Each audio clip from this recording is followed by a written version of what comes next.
Hi hello welcome back to SSV N A G A P R A S H A. గనుక మొత్తానికి ఎలా ఉండాలంటే మనం అందరం కూడా ఎప్పుడూ కూడా ఎదుటివాడు ఏం చెబుతున్నా అది వాడి జీవన సరళికి బాగుంది కాబట్టి అలా చేస్తున్నాడు అని ఫస్ట్ మనం అనుకోవాలి, అంగీకరించాలి. ఎదుటివాడు ఏం చెప్పినా ఆహా బాగుంది అనాలి. ఎదుటివాడు ఏం చూపించినా బాగుంది అనాలి.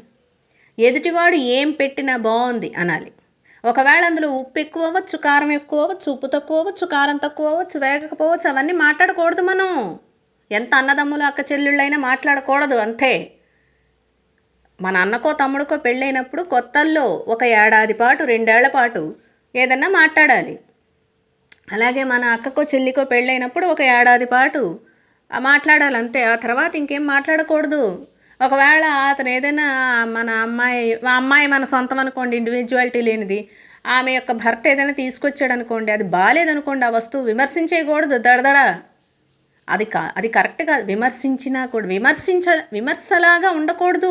ఒకవేళ ఏదైనా బాగాలేదని చెబుతున్నప్పుడు అది విమర్శలాగా, వాళ్ళని కించపరిచేస్తున్నట్టుగా, వాళ్ళని తొక్కేస్తున్నట్టుగా, వాళ్ళకి ఏమీ తెలియదని పరిహసిస్తున్నట్టుగా ఉండకూడదు. చెప్పే విధానం ఉంటుంది. ఇది కాదండి, ఇలా కాకుండా ఇలా ఉంటే బాగుండేదేమో కదూ, అలా మాట్లాడాలి. ఇంతకీ ఈ ఈ అల్లర్లు పెట్టేసి ఆ అక్కో చెల్లో అన్నో తమ్ముడో మాకు చాలా బాగా మాట్లాడడం వచ్చేసు, ప్రతివాడికి మాట్లాడడం రాదంటూ ఉంటారు. ఇదో రోగం వీళ్ళకి. మీకు చాలా బాగా మాట్లాడడం వచ్చేసినప్పుడు అవతలవాడు అవహేళన పడి బాధపడేటట్టుగా ఎందుకు మాట్లాడుతున్నారు మీరు అసలు? అది మాట్లాడడం వచ్చినట్టు కాదే. ఒకవేళ మీ అన్నో తమ్ముడికో, మన స్టోరీలో అన్నో తమ్ముడి యొక్క తమ్ముడు, మన స్టోరీలో మగవాడి యొక్క అన్నో తమ్ముడు అనుకోండి మీరు, లేదా అక్కో చెల్లో అనుకోండి. ఆ అమ్మాయి ఏదో వంట చేసింది, ఓ దోశలు వేసింది, లేదంటే ఓ పచ్చడి చేసింది, అది బాగాలేదు, ఆ పూట బాగుండదు. అది తినేవారి నోటి జిహ్వ దాన్ని ఏదో అంటారు, జిహ్వయోగం. మీ నోటికి అంతే యోగం ఉంది, ఆ రుచి తినే యోగం ఉంది మీకు, అందుకనే బాగాలేకుండా వచ్చింది. అంత మాత్రం అయ్యా బాబోయ్ వీడి ఇలాంటివి తింటున్నాడర్రోయ్ అని తలలు బాధేసుకుని, నెత్తులు నోళ్ళు నొక్కేసుకుని ఇవన్నీ చేసేయకూడదు. ఓ సమావేశం ఏర్పాటు చేసేసి, ఓ రౌండ్ టేబుల్ కాన్ఫరెన్స్ పెట్టేసుకుని, ఎందుకంటే మీకు కష్టాలు లేవు, బాధ్యతలు లేవు, పెట్టేసుకుని ఏం చేయాలి, అయితే నేను ఇలా మాట్లాడతాను, అప్పుడు నువ్వు ఇలాగను, ఇలా ఈ ఉదాహరణ చెప్పు, అలా చెయ్యి, ఇలా మాట్లాడుకుని, ఇలా ప్లాట్లు వేసుకుని ఇలా చేయకూడదు. మీకు తినే యోగం లేదన్నమాట, ఆ రుచి తినే యోగం అన్నమాట మీకు.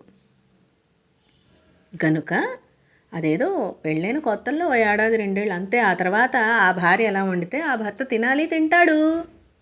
అలాగే ఆ భర్త ఏం తెస్తే అది బాగుంటుంది ఆ ఇల్లాలికి. కొన్ని సందర్భాల్లో అండి ఒక్కొక్క ఇంట్లో ఎలా ఉంటుందంటే, ఉండకూడదు ఒక ఉదాహరణ చెబుతాను నేను.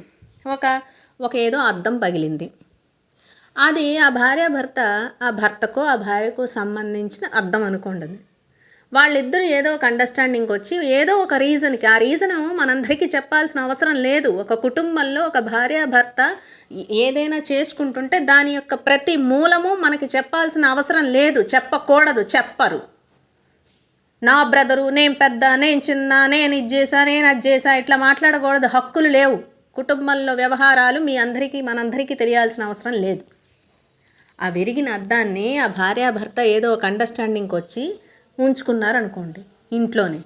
అసలు బయట పెట్టేయాలి, ఇంట్లో ఉంచుకున్నారు. వాళ్ళ కారణాలేవో వాళ్ళకున్నాయి, వాళ్ళ మూలాలేవో వాళ్ళకున్నాయి.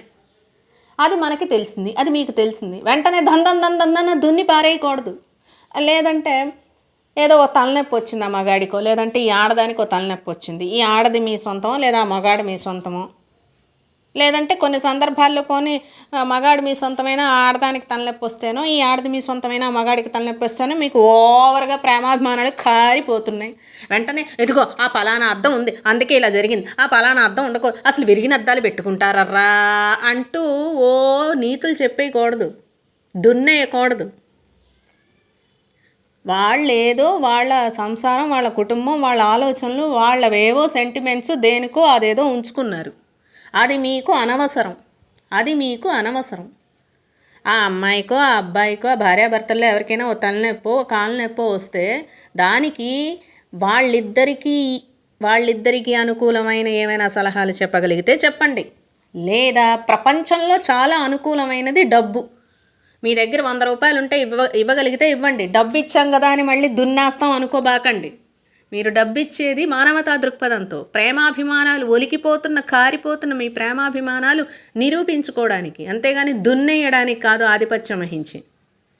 లేదా మీరు పక్కనో పైనో అక్కడో ఇక్కడో ఉంటే సరే ఇవాళ నేను దోశలు పంపిస్తా, లేదా ఇవాళ మీరు అన్నం ఒక్కటి వండుకోండి, నేను ఏదో చట్నీ పంపిస్తా, ఒక కూర పంపిస్తాను, అలాంటి సహాయాలు చేస్తే చేయండి. లేదంటే ఏ సహాయం చేయొద్దు.